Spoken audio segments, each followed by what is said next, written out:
शुएब साहब, ये आज का एक तो अफसोसनाक वाक़या है, इस पर इसकी जितनी मज़म्मत की जाए कम है। एक सियासी जमात के ऊपर अटैक होना और फिर इससे पहले भी कई वाक़यात हो चुके हैं। आप इसको किस तरह से देख रहे हैं? और जिस तरह से मैंने इलेक्शंस की बात की, कॉन्टेक्स्ट में बात की, क्योंकि ये पहले पाकिस्तान में 2-3 महीने तक मुसलसल ये मौजू रहा है जब इलेक्शन के इनेकाद की बात हो रही थी कि इलेक्शन नहीं हो सकते क्योंकि अमन अमान की सूरत हाल ठीक नहीं है और वहाँ पर मौजूद है। तो अगर खुदा न खास्ता ये जो अभी एक वाक़या हुआ है, खुदा न खास्ता अल्लाह ना करे कि कोई अमन अमान की सूरत हाल ऐसी पैदा होती है, तो क्या ये एक वजह हो सकती है इलेक्शन को आगे ले जाने की? क्योंकि इलेक्शन के इनेकाद पर काफ़ी मुख्तलिफ ज़ावियों से बात की जा रही है।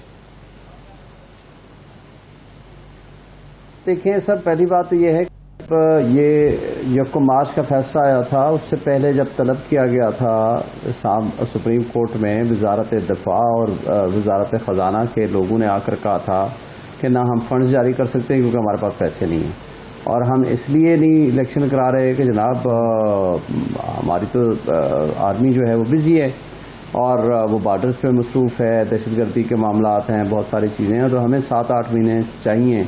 और जब दूसरा फैसला भी आया उससे पहले भी तलब किया गया था उनको, हमें टाइम चाहिए और अक्टूबर तक हम इंशाल्लाह सारे इदारे सारे कुछ तैयार होंगे और अपने ये इलेक्शन कराएंगे। उस वक्त भी सुप्रीम कोर्ट ने ये सवाल किया था, बल्कि ओपन कोर्ट में जब सेक्रेटरी दिफा को बुलाया गया था, उन्होंने कहा भाई इस बात की क्या गारंटी होगी कि आपके सारे ये चीज़ें, सारे ऑपरेशंस, पार्टर्स की आपकी मसरूफियात ये अक्टूबर तक सारी कंप्लीट हो जाएंगी।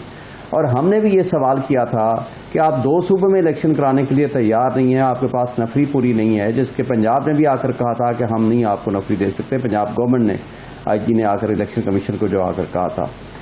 लेकिन बात यह है कि जब आप 2 सूबों में नहीं करा सकते तो पूरे पाकिस्तान में कैसे कराएंगे? तो वो से ज़ाहिर हो गया कि उस वक्त भी उनकी बदनीयती थी, ऐसा इतना कोई बड़ा मसला उस ज़माने में नहीं था। ज़रूर हैं खुदा न खास्ता हमारे मुल्क में दहशतगर्दी की और इस तरह के लॉ एंड ऑर्डर सिचुएशन रहा है, ये नहीं है कि कोई आइडियल सिचुएशन थी आज हो या 2002 के इलेक्शन का मामला हो या उसके बाद आप 2008 के इलेक्शन का मामला हो, 2013 का इलेक्शन हो। उस वक्त तो बहुत शदीद दहशतगर्दी के हमले थे और आपको याद होगा कि बशीर बलोर की शहादत भी हुई थी और कई कारकुन भी, सियासी कारकुन भी और एजेंसीज के लोग भी और लॉ इन्फोर्समेंट एजेंसीज के फोर्स के लोग भी शहीद हुए थे। और आज भी जितनी मजम्मत की जाए वो कम है। APS वाला वाक़या भी आपको याद होगा। लेकिन बात यह है कि देखें, हमारे तरजीहात हमें बदलनी पड़ेंगी। ज़रूर आपका कोई होगा, कोई मुल्क के इंटरेस्ट, नेशनल इंटरेस्ट का जहाँ मामला है, ज़रूर आप उसमें करें, आपका जो हक है एक उस लिहाज से। लेकिन बजाय इस बात के कि आप अपनी इंटेलिजेंस को स्ट्रॉन्ग करें, अपनी इंटेलिजेंस बेस्ड ऑपरेशंस करें, और वहाँ सबसे इम्पॉर्टेंट जहाँ जहाँ भी कोई दहशतगर्दी का मामला है, जो असल काम है, आज पूरे पाकिस्तान में 245 लगा दी है, इस्लामाबाद में भी इंडेफिनिट पीरियड के लिए फौज आपने यहाँ रख ली है, पंजाब में मौजूद है, आई थिंक बलूचिस्तान में है। तो आप जो हमारी डेमोक्रेटिक फोर्सेज हैं या हमारे इस्टेब्लिशमेंट है, इन्होंने बहुत बड़ी जिम्मेदारी ली थी कि 8 अक्टूबर को हम इलेक्शन कराएंगे और सब कुछ ठीक हो जाएगा। आज तो खराबी हो रही है, ठीक होने की बजाय हम खराबी की तरफ जा रहे हैं। आपके सामने है पिछले 4-5 दिनों से या 1 हफ्ते 2 हफ्ते से, तो वो दहशतगर्दी के जो हैं वारदातें वो बढ़ गई हैं। तो हमने उसको कैसे कंट्रोल करना है? शुएब साहब, हमारे पास सारी फिगर्स आ गई थी जब अप्रैल में, मई में इलेक्शंस होना थे पंजाब में, खैबर पख्तूनख्वा में, तो बताया गया था कि 83,000 अभी दस्तयाब हैं। सिक्योरिटी एहलकार ज़रूरत हमें 4 लाख लोगों की है। फिर कहा गया कि जी ये जो वाक़यात हुए पाकिस्तान में पै दर पै, 9 मई के वाक़यात, उससे पहले भी कुछ वाक़यात हुए, तो कहा गया कि जी अब हालात इस किस्म के हैं कि सारे ही पोलिंग स्टेशन जो हैं वो कशीदा सूरत हाल होगी या इंतहाई सख्त सिक्योरिटी वहाँ पर दरकार होगी। तो अब 4 लाख नहीं बल्कि शायद 5 लाख से ज़्यादा सिक्योरिटी एहलकार चाहिए होंगे। सिक्योरिटी एहलकारों की कमी को शायद पूरा नहीं किया जा सका जाता अगर हम पुलिस एहलकारों की बात करें। इसमें फौज और पैरामिलिट्री फोर्सेज और बाकी जो फोर्सेज हैं, बहरहाल उन्हीं को अपना किरदार अदा करना है, शायद फिर ही इलेक्शन का इनेकाद मुमकिन हो पाएगा। तो आपके ख्याल में ये जो है वो कोई रुकावट पंजाब पुलिस, खैबर पख्तूनख्वा की पुलिस, इनकी तरफ से अब तो नहीं होगी इलेक्शन के इनेकाद पे? देखें सर, मेरा ख्याल है कि होनी नहीं चाहिए। आमिर साहब ने भी बताया, बाकी दोस्तों ने भी, आप 2007-8 के इलेक्शंस की जो 7 में होने थे, बाद में 8 में हो गए थे, महीना 1.5 महीना लेट हो गया था, बेनज़ीर भुट्टो की शहादत हुई थी, बदतरीन हालात थे। फिर आप आगे जाएं 2013 में बदतरीन हालात थे। आज वो सिचुएशन नहीं है, आज भी बुरे हालात हैं, लेकिन उनको कंट्रोल किया जा सकता है और कंट्रोल करना चाहिए। ये हमारे सिक्योरिटी फोर्सेस की और हमारे लॉ इन्फोर्समेंट एजेंसीज की ये बुनियादी जिम्मेदारी है और अवाम की भी बुनियादी जिम्मेदारी है। और इलेक्शन किसी सूरत मुलतवी नहीं होने चाहिए। पहले ही आपने दो गैर आईनी हुकूमतें बिठा के इस मुल्क का बेड़ा गर्क कर दिया है और मुल्क में जो बेयकीनी की कैफियत है आज इसी वजह से है। आज कोई भी बंदा इस बात पे हतमी तौर पर नहीं कह सकता कि अगले 60 दिन में या 90 दिन में इलेक्शन हो जाएंगे। आपने 8 महीने 9 महीने से एक गैर आईनी 2 हुकूमतें बिठाई हुई हैं और अगर आगे भी ये तसलसल रहना है तो मुझे बताएं कि हमारे मेजर पॉलिसी डिसीजन फिर कौन करेगा। वो तो ज़ाहिर एक स्ट्रॉन्ग डेमोक्रेटिक गवर्नमेंट की जरूरत है ना, वो ये बेयकीनी की कैफियत खत्म करेंगे, हमारे मुल्क की मईशत को ठीक करेंगे, हमारे मुल्क के इदारों को ठीक करेंगे हो जाएगा। तो शायद वो मेजर पॉलिसी डिसीजन में से कुछ तो वो कर ही सकेंगे। लेकिन मेरा इस सवाल इससे एक जुड़ा हुआ और है और वो मरदमशुमारी से मुतालिक है। शुएब शाहीन साहब ये बताएं कि आप पहले एक जमात ये कह रही थी, जी कुछ कह रहे हैं आप? जी जी जी आपकी बात सुन रहा हूं, मैं सुन रहा हूं आपका सवाल। मेरा सवाल ये था शुएब साहब कि अगर आप पहले एक जमात ये कह रही थी, एमक्यूएम ये कह रही थी कि जी मरदमशुमारी को आप उसको नोटिफाई करें नए सेंसस को और उसके मुताबिक इलेक्शन कराएं। अब आज दूसरी जमात ने भी ये मुतालबा कर दिया है, बलूचिस्तान अवामी पार्टी ने भी, 2 जमातें ये मुतालबा कर रही हैं। कानून क्या कहता है? कानूनी तौर पर क्या सेंसस को नोटिफाई होना चाहिए? क्योंकि राना सनाउल्लाह साहब वाजे कर चुके हैं कि जी पुरानी मरदमशुमारी के मुताबिक ही इलेक्शन होंगे। देखें, इन लोगों का एतबार तो है कोई नहीं।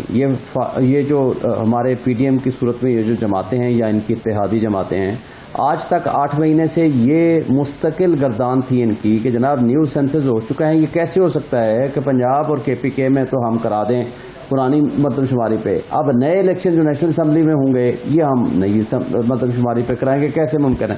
भाई अगर आपकी नीयत थी तो आप अप्रैल में हो गए थे ना, तो आप उसको नोटिफाई कर देते और 4 महीने चाहिए थे, 4 महीने आज तक मुकम्मल हो जाते, हल्का बंदियां भी हो जाती, सब कुछ मुकम्मल हो जाता।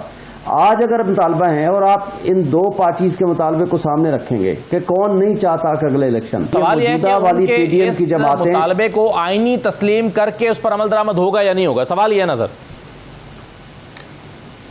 देखें, इस वक्त तक तो आज तक इन्होंने उसको नोटिफाई नहीं किया और अगर आज तक नोटिफाई नहीं किया तो ये तो नहीं हो सकता जो इंटरम सेटअप आए उसको नोटिफाई कराए, फिर 4 महीने 5 महीने के लिए वो कहें कि अब आप इसकी मरदमशुमारी की बुनियाद पर बंदियां करें और फिर उसके बाद हम इलेक्शन में जाएंगे। ये नहीं हो सकता। इलेक्शन का आना आइन का तकाज़ा है कि अगर असम्बली डिजॉल्व हुई, वो भी एक फ्रॉड ही होगा। असम्बली डिजॉल्व करते हैं 3 दिन पहले, उनको अपना टाइम पूरा करके 60 दिन में इलेक्शन में जाना चाहिए। जो भी न्यू गवर्नमेंट आए वो आकर के इलेक्शन भी अपने इंडिपेंडेंटली वो फैसले करे, स्ट्रॉन्ग गवर्नमेंट आनी चाहिए। ये जो इंटरफेरेंस है, इस तरीके से जो कुछ हो रहा है ये गलत है। इसका मतलब है ये जो पावर देने वाली बात है वो भी गलत है। देखें, जो आइन जिस बात का तकाजा करता है कि आइन के मुताबिक जो इलेक्टेड रिप्रेजेंटेटिव इलेक्टेड नुमाइंदे हैं उन्होंने उमूर ममलिकत चलाने हैं, ये जो नॉमिनीज हैं वो नहीं चला सकते। अगर नॉमिनीज को ही आपने पावर देनी है तो फिर इलेक्शन काहे का? फिर शहबाज शरीफ बैठा है, इनको कंटिन्यू करा दें। कुछ केसेस जो हैं वो तो शुएब शाहीन साहब, कुछ केसेस तो खत्म हो गए चले इस हुकूमत के दौरान। FIA मनी लॉन्ड्रिंग का केस था वो खत्म हो गया, नैब में मनी लॉन्ड्रिंग का केस था वो खत्म हो गया, वो 16 अरब रुपए की मनी लॉन्ड्रिंग वाला, फिर कुछ और नैब में केसेस चल रहे थे, तो काफी सारे केसेस खत्म भी हो गए ना, चंद नए आ गए। अब क्या ये मौजू होंगे हमारे पाकिस्तान की सियासत का अगले, क्योंकि पिछले 5 साल में हम उन केसेस के गिर्द घूम रहे थे, अब हम शायद इन केसेस पर बात करते रहेंगे। देखें असद साहब, पहली बात तो यह है कि बदकिस्मत हमारा मुल्क है कि वो सारे करप्शन के प्रूव्ड केसेस जो हैं इन्होंने या नैब लॉ को बदल के अपने केसेस ख़त्म करा लिए या FIA वाले केसेस अपने इन्वेस्टिगेटर यानी जो तफ्तीश करने वाले लोग थे, IO थे, उनको चेंज करके और प्रोसिक्यूटर तब्दील करके वहाँ कोर्ट में जाकर स्टेटमेंट दे दीजिए। डायरेक्ट और इनडायरेक्ट कोई एविडेंस नहीं है, हालांकि वो एविडेंस से भरे पड़े हैं। तो उसके बाद उन्होंने अपने आप को बरी ज़िम्मा कर लिया। आज जो करप्शन है, पिछले 15 महीने की करप्शन आपको पिछले कई सालों की करप्शन के ऊपर भारी नजर आएगी। आज बिजली जिस पिछले 15 महीने पहले 16 रुपए यूनिट थी, आज आपकी 50 रुपए यूनिट तक पहुंच चुकी है। गैस इसी तरह 200 गुना ज़्यादा बढ़ चुकी है। और उसके अलावा जो महंगाई अपने उरूज पे है, बेरोज़गारी, गुर्बत, कारखाने बंद हो गए, मल्टीनेशनल कंपनीज ने अपने बंद कर दिए हैं अपने सारे जो ऑपरेशन से, बुनियादी इंसानी हुकूक आपके मुअत्तल हैं, चादर चार दीवारी पामाल हो चुकी है, रियासत दहशत गर्दी अपने उरूज पे है, अपने ही लोगों पर जुल्म और तशद्दुद हम कर रहे हैं। 2 सूबे आपके गैर आइनी तौर पर चल रहे हैं। कश्मीर और GB जो कि सेंसिटिव एरियाज हैं, वहाँ की अक्सरियत को अक़लियत में तब्दील किया गया। बेयकीनी की फिजा आज तक अपने उरूज पे है। आज भी कोई ये हतमी तौर पर नहीं कह सकता कि 60 दिन बाद या 90 दिन बाद या 90 दिन के अंदर अंदर इलेक्शंस हो जाएंगे। लोगों में अफरा तफरी है, इंतशार है और फ्रस्ट्रेशन है। इस वक्त जिस तरह की सिचुएशन से हमारा आम आवाम और पाकिस्तानी गुजर रहा है और जिस तरह उनको माशी तौर पर और सोशल हवाले से या जो स्ट्रीट क्राइम है और जो दहशतगर्दी है वो इस कदर ज़्यादा हो चुकी है कि लोग परेशान हैं। उनको जो उम्मीद की एक किरण है कि हम इलेक्शन में जाएंगे, हम वोट देंगे और हमारे वोट के जरिए हम तब्दीली ले आएंगे और जिसको हम चाहेंगे वो इलेक्शन जीत जाएगा। आज आपको ओपनली एंड पब्लिकली ये मैसेज दिया जाता है कि जी हमने फलां शख्स पे कांटा लगा दिया, चेयरमैन PTI पे कांटा लगा दिया, PTI को हमने आने नहीं देना। बेशक आप सारी आवाम उसके साथ खड़ी है, बेशक जितनी अक्सरियत उसके साथ है, हमने उनको नहीं आने देना। अगर आप ऐसी फिजा पर क्रिएट करके उन लोगों को मुसल्लत कर लेंगे कि जिनको लोग नहीं चाहते, तो फिर क्या होगा उसका अंजाम? उसका अंजाम आपके सामने है। पब्लिकली जो कुछ आपकी सिचुएशन है, आप किसी मार्केट में, किसी इदारे में, किसी जगह पे, किसी घर में जाकर बैठे, लोगों को बजाय फ्रस्ट्रेशन के, इंतशार के और मायूसी के, और आप देख लें कैपिटल फ्लाइट हो रहा है, लोग पैसे लेके यहाँ से भाग रहे हैं। और उसके अलावा जो पढ़े लिखे लोग हैं वो मुल्क छोड़ के जा रहे हैं।